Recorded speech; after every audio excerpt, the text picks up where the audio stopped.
Like, I get just as much joy seeing her sign up people for IPL, seeing her sell those year supplies, see her revenue per patient be over $500, right?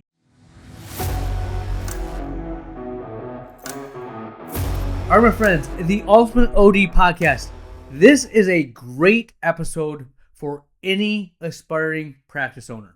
I wish I would have listened to this episode when I started the practice. Now, I don't know if I would have had the wisdom to hear the words that I'm saying and act upon them, but I hope I would have had the foresight to hear this and just keep it in the back of my head, because I'm telling you, the quicker you can get to the point that you're setting yourself up for the practice of the future, the quicker you'll have the practice you want. That's what I'm talking about in this episode. We have the closing thought of the episode. This is the Ultimate OD Podcast. Here we go.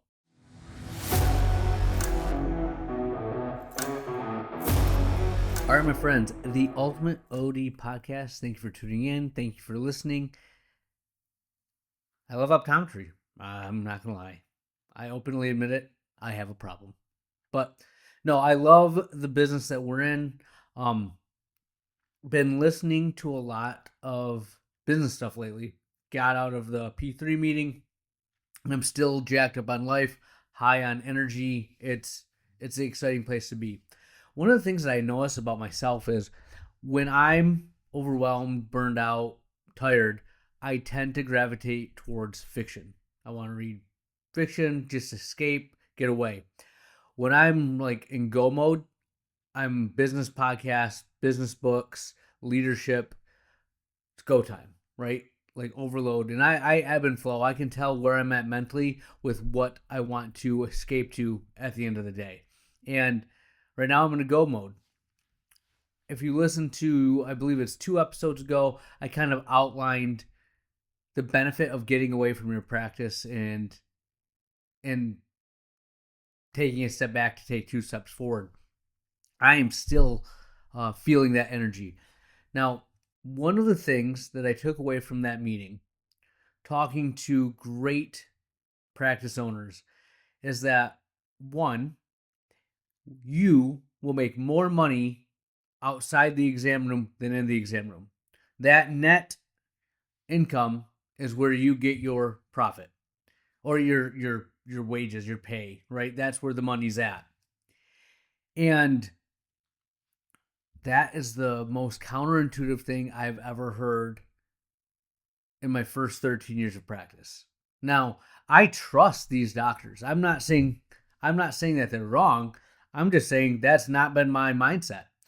When I moved to the new office, CEO mindset. I want to be the CEO of the practice, work on it versus in it, right? Get outside the exam room. And the dilemma was I was the one producing revenue, right? I was the one that was paying the bills, and bills were piling up. Okay. New doctor. We've worked really stinking hard the past 6 months, and she is now to the point where she's doing awesome, very productive. Being away and seeing the office run that week was awesome. They didn't need me. They handled everything aside from payroll, which I found I can do remotely. Oh, look at that. I didn't need to be at the office, and we still were productive. Now we need to get busier. We need more than just one doctor there. Like, I still need to see patients right now, but I'm working hopefully by the year to add a second doctor, right? I want 2 doctors in the office every day that we're open. Cool. Now, again, I wouldn't have realized that if I didn't get away. And one of the things I talked to my management team about was, when you go into work, you should light up. It should be exciting. It should be fun, right? Now, one of my managers does not like managing people, right? I know, manager that doesn't like to manage people. Maybe both of them don't like doing that right now. But I'm like, hey, you got to manage people, or you're going to pick out the frames for the optical. Or you got to manage people, or you're going to do spreadsheets. What do you want to do? We want to do the other thing, right? Well, I have found that being out of the office, I love being at the conference, thinking about the business. I came back with just, the ultimate visionary. I have like a year's worth of stuff to work on, and I have to hone that down. I don't have an integrator, so I'm literally the visionary that has to integrate myself, right? Put on that governor and narrow it down. But that gave me juice, right? Just so stinking pumped up and ready to go. But then I came back, and it was weirdest timing because I have all these ideas in my head, ready to implement them. I'm thinking I want to be in the exam room 2, maybe 3 days a week. How do I make that happen?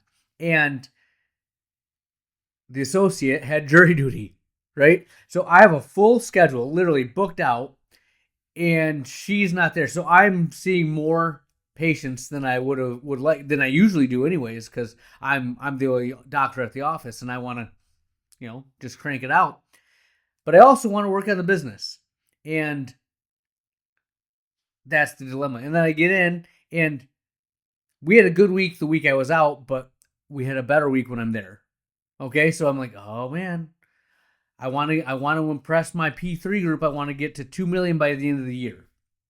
And I listened to a podcast by Alex Hermosi this morning, and he illustrated my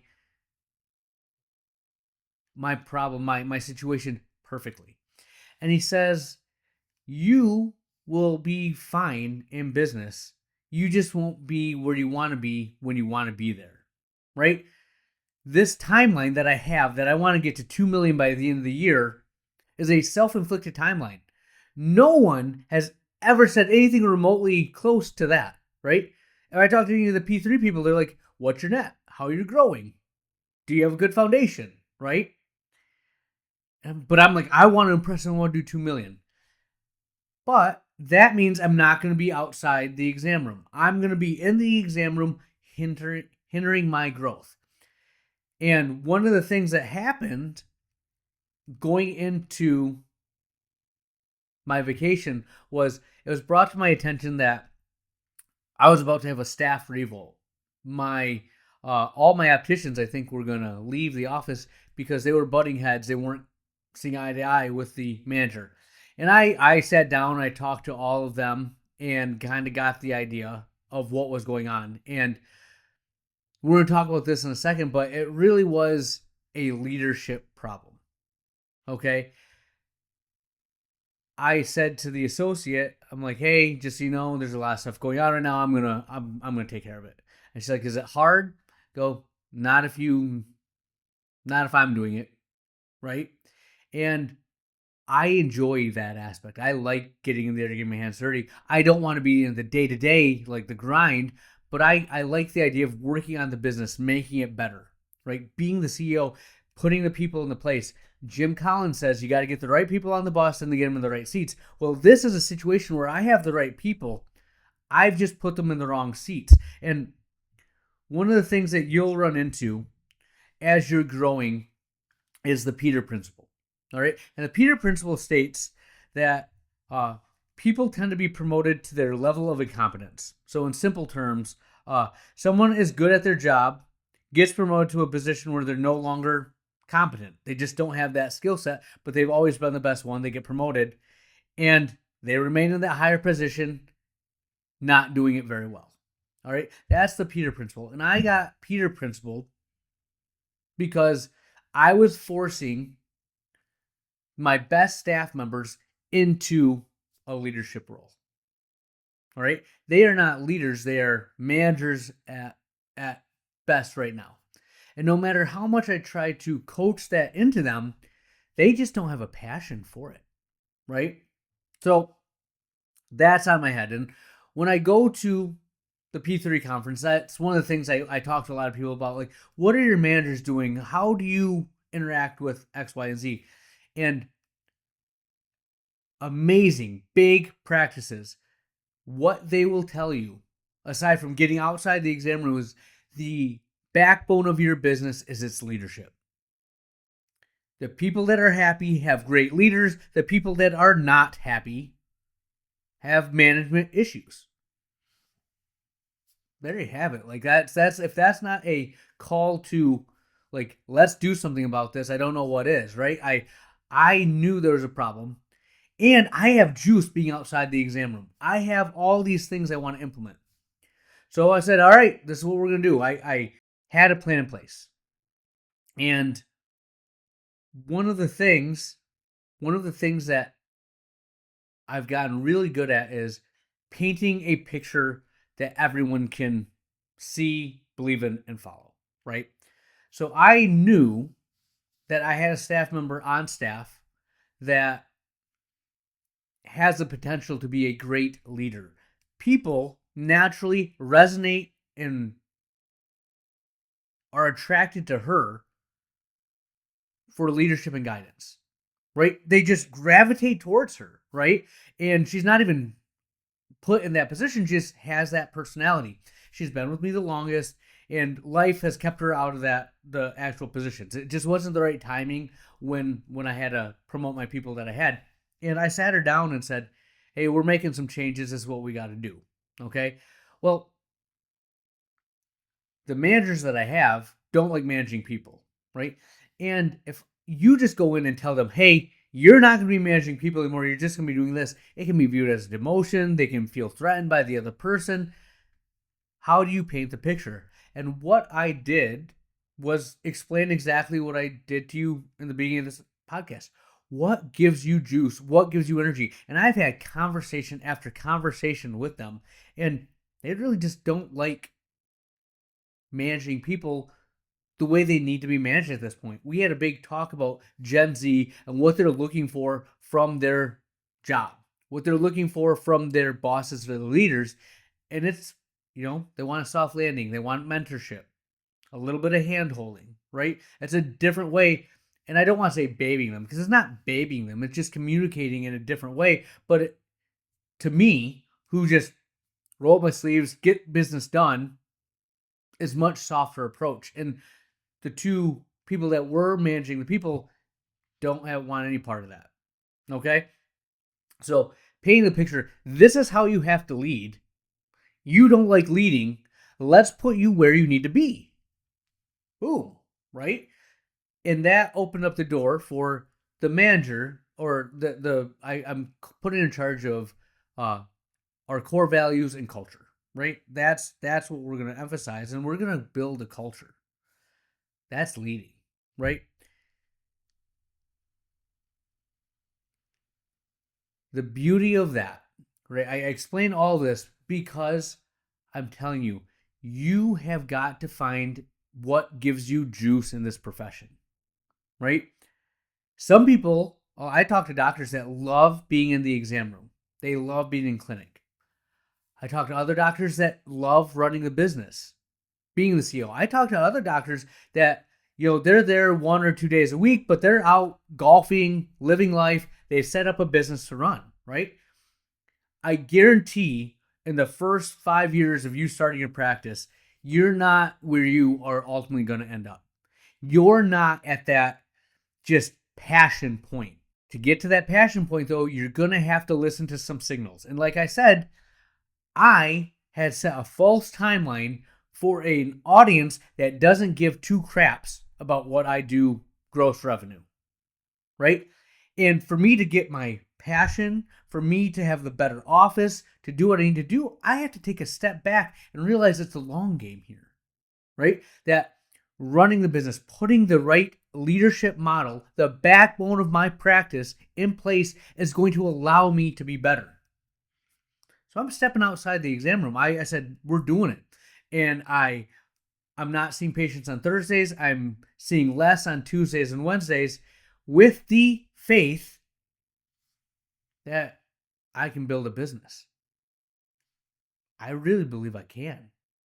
And I'm pumped about it. And the nice thing about it is I took a step back and I sat down with the associate and I told her what I'm going to do in the next 2 years. And the cool thing is she believes in the vision. And one of the things that I'm like, I know that you're not quite full yet. We're not going to pillage your schedule, but I want to add another doctor. I want 2 doctors every day. And one of the things she said was, well, just lay it out for me. How, when I'm not busy, is it time to do this? I said, well, the truth is, You're not busy because I'm seeing so many patients in the 4 days I'm doing. I'm literally seeing more patients in 3.5 days than I did in 4.5 days. I've packed it in and just compounded that. Well, I pull out the exam room, you're going to get more patients. In addition, I see at an aggressive pace. I see 3 comps with follow-ups and checks all in hours. I saw 4 patients an hour, right? Comprehensive exams, whatnot. She likes to see about 2 an hour with a check in there, right? I think other doctors are going to be about the same. I go, that invariably is going to have you booked out further, right? You're not going to have to work at that hellacious pace, but we've shown that with the way that she's doing things, she can be profitable. Like, she trusts the schedule. And I told her that I was like you when I first started. And I used to look at the what's happening tomorrow, next week, are we doing this? But all these big leaders, big practices are at minimum 3 years down the road. At minimum. They're usually thinking 10 years down the road for the things they're going to implement, things they're going to do. And I love that. And she's like, I get it. I believe in you, right? But it's a perspective. It's taken me this past year and a half to understand. I'm still literally forcing myself to think that way. Okay? So I outlined it, and I said also it's going to take time to get someone in here and get the right fit. We're not just going to bring some doctor in here. They have to believe in what we do. They have to do what we do. And I have done this now, and I've seen her, and she's building the dry eye clinic. She's seeing the patients. We still collaborate. I'm still going to be in the exam room. But I get just as much joy seeing her sign up people for IPL, seeing her sell those year supplies, see her revenue per patient be over $500, right? That's amazing. I helped cultivate that. And that gives me joy. She's practicing the way she wants in an environment that I love to work in. And I'll talk to her, hey, think about this, don't forget that. She's going to be a pro in no time, but she still likes that mentorship, that communication. And I love giving that. I mean, she's getting to the point that she's going to run free and not need me at all, but I'm here for her if she does. And that gives me energy, juice. And it's like I'm not even in the exam room, but I'm getting the benefit. I love seeing that people reach their potential. And that goes back to leadership. One of the definitions I heard, and probably Hormozy, but a good leader can be judged by how much more you can get your staff member to do above the bare minimum. So the bare minimum is the minimum level they have to do to stay employed. How much higher above that can you get them to go is how good of a leader you are. Right? And I see people doing things. The new manager that's going to come in and hopefully use her talents with people to build the culture I want. The 2 managers that I promoted to a position that they're not really suited for, I can see thriving given the right tools and parameters to do what they want to do. And that gives me energy. And that's the business. I'll be able to step away and let this machine go. And I'm building a system that now that I've seen it, I know I can train the staff. I know I can get the doctors where they need to be. Now I can start that second practice. I can start that third practice. I can be one of those big dogs at the P3 conferences, and I can give this wisdom on. And I have, like I said, a million things I want to do. I want to mentor other ODs. I want to be a leader in my community. I want to get more young men, individuals, to be leaders of their family, etc. I have an energy and passion for that. And that gives me juice, right? Whereas when I left for vacation, just going to the exam room, grinding it out, another day at the office. Revenue's looking good, but am I getting the joy that I want? Okay, so big picture, bringing this all back to the lesson at hand, right? Operate on your timeline. Don't make these false goals or parameters that you have to operate by. Have enough foresight to see what gives you energy, see the necessary steps you have to take to have the life and business you want. right? Like, if I was stubborn, like I've been the past 13 years, I would have stayed in the exam room. I would have just looked at the manager and said, well, this is how it is. This is how it's going to be. Or, you're gone. I'm not giving you any more responsibility. I'm going to do it all and burn myself out. But instead, I used a little bit of wisdom and reevaluated my team and tried to find better seats. Right? Tried to see what potential I had in. And if it wouldn't, if the other staff member can't step in and can't help build the culture, I'm not naive enough to think I can do it all. I'll bring someone in that can manage, lead, not manage. Management and leadership are two different things, but that can lead, help inspire the vision, and make it happen. Because I know what I want. And this is all possible because I'm taking the leap of faith that me stepping out of the exam room, albeit not going to let me get to that 2 million in my mind at the end of the year, but I'll be to 3 million, 2 to 3 times faster because I made the moves I'm making right now. All right. You have to have the big picture mindset of your business. And like I said, you're fighting different battles than me, right? It might be starting your practice. It might be hiring your first associate. It might be, delegating, I don't know what, to someone in your office, right? You pick your battles, but the story is the same. What gives you energy and what moves do you have to make right now that might not fit with this false timeline you've placed on yourself, but are necessary to get you to where you want to be? That's a life lesson that I've taken, and I think it's going to I'm betting that's going to make my practice better. Keep following me. I'm going to let you know. If it falls on my face, I'll let you know that too. But I will keep you updated. I'll have more for you next week. Where has the time gone? We are to the closing thought of the episode, and I'll leave you with this thought. Fear comes from inexperience, not incapability, right? You're afraid because you haven't done it yet, not because you can't do it.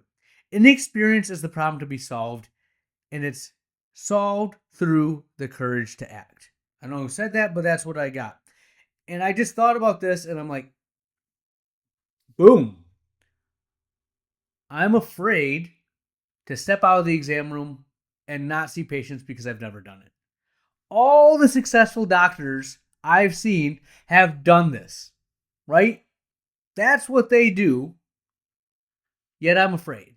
I can justify it as money. I can justify it as a lot of different ways. But at the end of the day, I don't know if it's going to work, right? What if I step back out and we start, then I'm going to go back in. Am I waffling? Is leadership going to be good?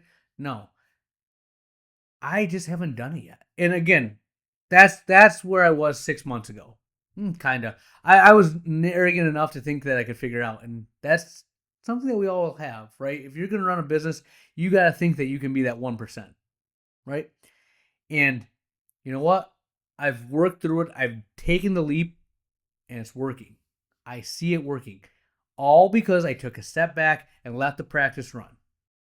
Inexperience is the problem to be solved, not that you're incapable. You can do way more than you think you can. Just make sure you have the courage to act. That's what I got. Dr. Lily out.